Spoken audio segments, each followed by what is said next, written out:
इधर कानपुर में train derail करने की साजिश को लेकर एजेंसियां बड़ी कामयाबी हाथ लगाने में कामयाब हो गई हैं। एजेंसियों को एक व्हाट्सएप स्टेटस में लगी सेल्फी से शक हुआ और क्राइम ब्रांच ने शाहरुख नाम के लड़के को मुंडेरी गांव से अरेस्ट भी कर लिया। आरोपी शक के घेरे में इसलिए आया है क्योंकि उसने काफी समय पहले ही अपना घर बार छोड़ दिया था। फिर वह हादसे से पहले ट्रैक के पास क्यों मौजूद था, क्या करने गया था, यह सबसे बड़ा सवाल है।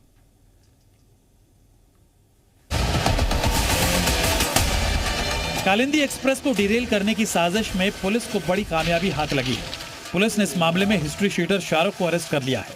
शाहरुख घटना वाले दिन मौके से कुछ दूरी पर मौजूद था, जिसके कुछ देर बाद ही ट्रेन डिरेल की साजिश का खुलासा हुआ। शाहरुख एजेंसियों के रडार पर क्यों था और क्यों वो इस साजिश में सबसे अहम किरदार है, ये समझाने के लिए जी न्यूज की टीम उस जगह पहुंची जहां से शाहरुख ने सेल्फी ली। सामने ऊपर की तरफ का जो आप जो पिलर देख सकते हैं वहाँ से बाकायदा सेल्फी ली और सेल्फी लेने के बाद उसने अपने व्हाट्सएप पर इसको अपलोड भी किया था। अब उसने ये फ़ोटो जो है कहाँ अपलोड की थी, किसको किसको ये फ़ोटो भेजी, इसका उद्देश्य क्या था, और इसी वजह से जांच एजेंसियां अब इस पूरे मामले को लेकर तमाम जो जानकारियां हैं वो इकट्ठा कर रही हैं। शाहरुख को गिरफ्तार करने के बाद एजेंसियां पता लगा रही हैं कि उसका कनेक्शन किसी आतंकी संगठन से तो नहीं था, क्योंकि आरोपी हादसे से कुछ देर पहले घटनास्थल के पास मौजूद था। शाहरुख ने वहीं से सेल्फी ली और उसे व्हाट्सएप स्टेटस पर लगाया।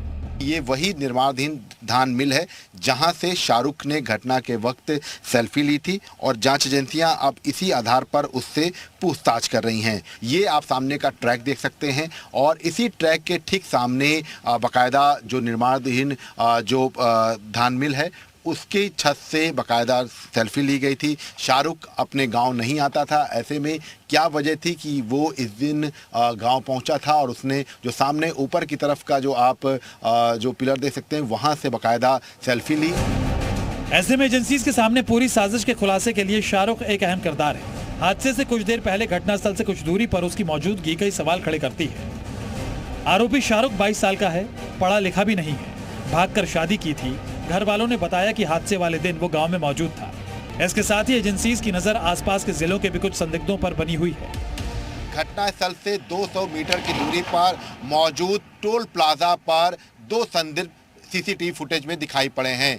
जांच एजेंसियों ने जब इस टोल प्लाजा के फुटेज को खंगाला तब 2 बाइक सवार उनको दिखाई पड़े। उसके आधार पर अब जांच एजेंसियां इन दोनों को ढूंढने में जुट गई हैं और ऐसे में एक बड़ा टिप ऑफ जो है वो इस पूरे मामले में जांच एजेंसियों के हाथ लगा है।